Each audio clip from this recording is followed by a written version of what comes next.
very much for the warm welcome today and the opportunity to say a few words. I thought I might say a little about why we're here, a little just about India, and then perhaps something about my job and some shared insights and opportunities for our two countries, and more than that, for Wales and Tamil Nadu within India to think about our future.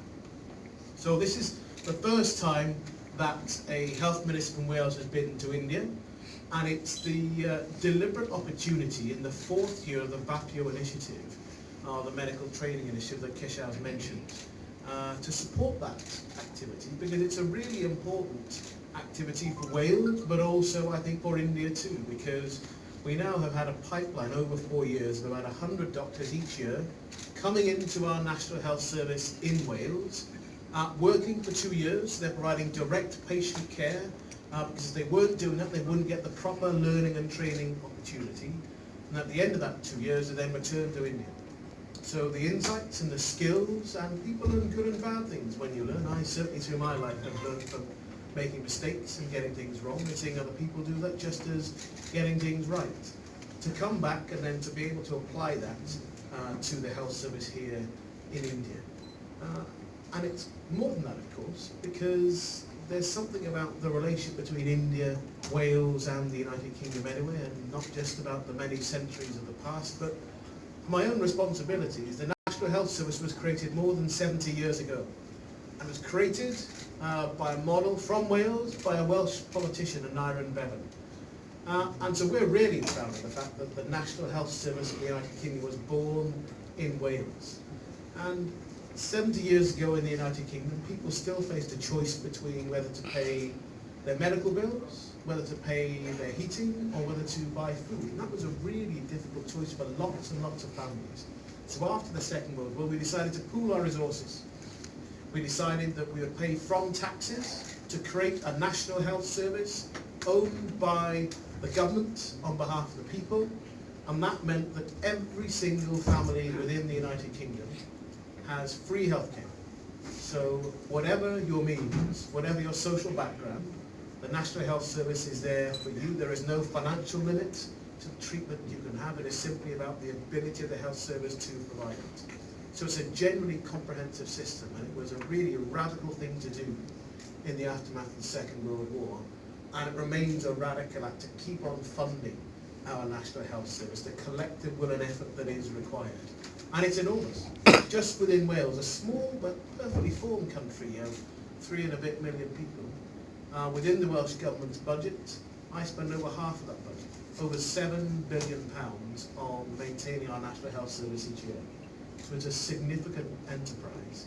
It's the largest employer within Wales, so it has a significant economic reach just as a direct employer. But as all of you know, in creating and sustaining a health service, well, the health service doesn't make its own bandages, it doesn't provide all its new drug treatments, so all of that activity around the health service, there's huge industrial scale level activity, and the sector's the economy around it. And I have responsibility for trying to safeguard the legacy, but more than that, to safeguard the future of the National Health Service. And that's where we still come back to India, because the health service would not have been created without doctors from this part of the world. The wider Indian subcontinent was really important in the creation of the National Health Service. There are large communities who would not have had a local health service as part of the National Health Service without doctors from this part of the world. So in coming back here with the medical training initiative, but in the doctors that we know have worked within the National Health Service and returned back to India for a variety of periods of time, some doctors have stayed in India too. Now, and that's part of the story. It's an international success story, the National Health Service. And in doing so, it's not just changed the nature of treatment, but I actually think that Britain, and Wales certainly, is a better place for having a wider variety of people to call that part of the world their home, and to still be proud of who and what they are. Just as I'm proud to have been born in Zambia, I'm proud to be the Minister for Health in Wales, and I'm proud that my son has heritage in Cornwall from his mother's side in Ireland too. You can be proud of who you are and call more than one part of the world your home.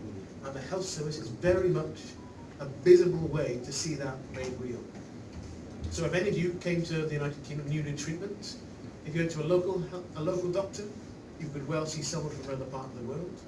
If you went into a hospital and you needed an operation, you would almost certainly have a number of people in different parts of the world the treaty. And so when we think about that as our past, well, the future is that as well. And for all the success...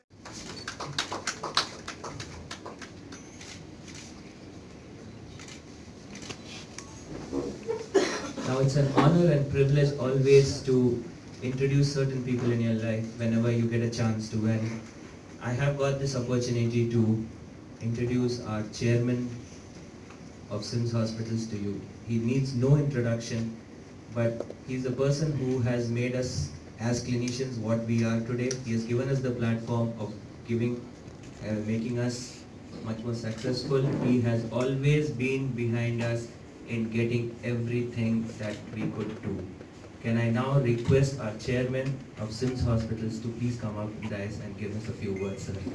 Gething, Minister for Social Health, Mr. Kesav Singhal, Professor, Director of this program, Dr. Surya Narayanan, Senior Vice President, Dr. Raju Shivsami, Vice President, Dr. Ashwin, Dr. Suresh, Dr. Ranjan Mahapatra. Today's is the main hero of the program. You all know about SRM and SIMS. I have almost 17 years of experience in this field of medicine. We are seeing the various categories of people from various parts of India, like socially, economically poor and from the weaker section. At the same time, we see the rich and comfortable position the people are coming to hospitals. In my career, first 10 years I've seen the poor people who are coming for our medical college treatment, for the various surgeries or various problems. Now, with this experience, I found one thing is compulsory. If for the patients to get cured, that is, we have to start one institution in the form of SIMS Institute for Medical Sciences, because it is not neither a corporate hospital or an education thing.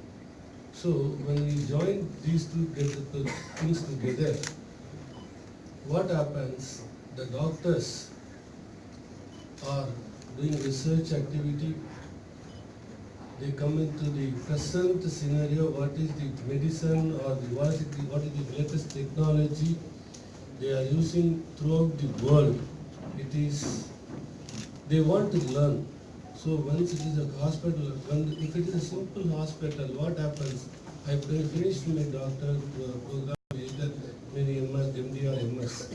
After just only practicing, once I finish that, then they are only into the theatres or in the whatever they have practiced, whatever they do, the consultancy or so.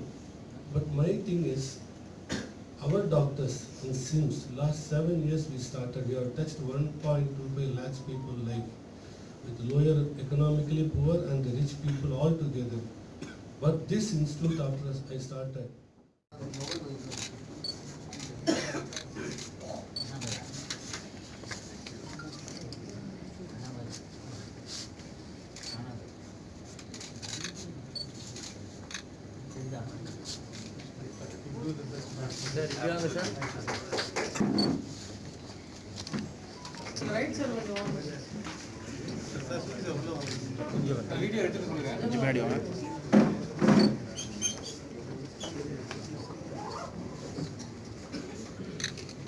Ladies and gentlemen, now to the most awaited part.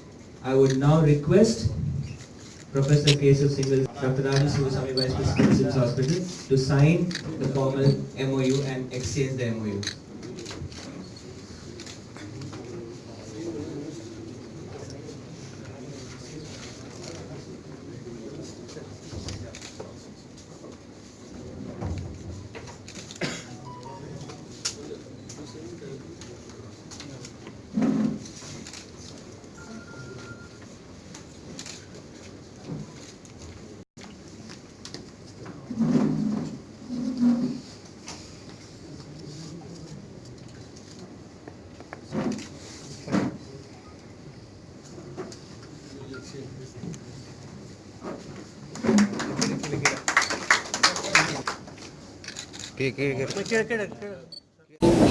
Health care Wales யூகேயில் இன்றைக்கி ஒரு MOE sign பண்ணியிருக்கோம்.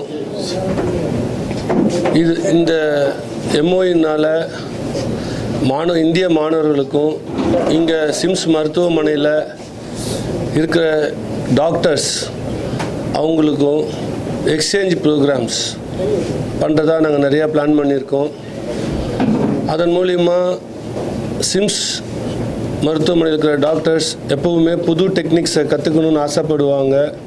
நம்மக்கிட்ட இருக்கிற டெக்னிக்ஸை வெளிநாட்டு இருக்கிறவங்களுக்கு கற்றுக் கொடுக்கணும்னு நினைப்பாங்க. அந்த மாதிரி ஒரு ஆப்பர்ச்சுனிட்டியாக இதை கருதி இன்றைக்கி இந்த எம்ஓஇ சைன் பண்ணியிருக்கிறோம். இன்றைக்கி சிம்ஸில் டாக்டர் ரஞ்சன் மொகபத்ரா அவர்களுடைய டிபார்ட்மெண்ட்டில் நம்ம போன் மேரோ டிரான்ஸ்பிளான்ட்டுக்காக ஒரு தேட்டர் ஒன்று ஓப்பன் பண்ணியிருக்கிறோம். அது சிட்டியில் இன்றைக்கி ஒரு யூனிக்காக பண்ணியிருக்கிறோம். அதாவது 2 படுக்கைகள் கொண்டது. அது தேட்டர்னால் இது லாங் டைம் ஒரு தேட்டரில் ஒரு மனிதன் ரொம்ப நேரத்துக்கு இருக்க முடியாது. ஆனால் இங்கே தங்கக்கூடிய படுக்கை அவங்களுக்கு மானிட்டரிங் வசதியோடு நாங்கள் செஞ்சு கொடுத்துருக்குறோம். இது இன்றைக்கி சிம்ஸுக்கு ஒரு அடிஷ்னல் ஃபெதர், ஒரு இன்னொரு செயற்கையாக நாங்கள் பார்க்குறோம். இதனால் இந்த கேன்சர் ட்ரீட்மெண்ட்டில் போன் மேரோ பண்ணுறவங்களுக்கு எக்ஸ்பென்ஸ் பண்ணி ரொம்ப நாள் இது பண்ணுறவங்க ரொம்ப கஷ்டப்படுறாங்க.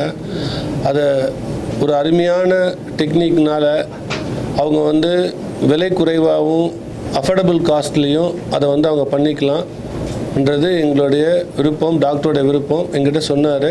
நாங்கள் அதன் அடிப்படையில் இந்த தியேட்டரை ஓப்பன் பண்ணியிருக்கோம்.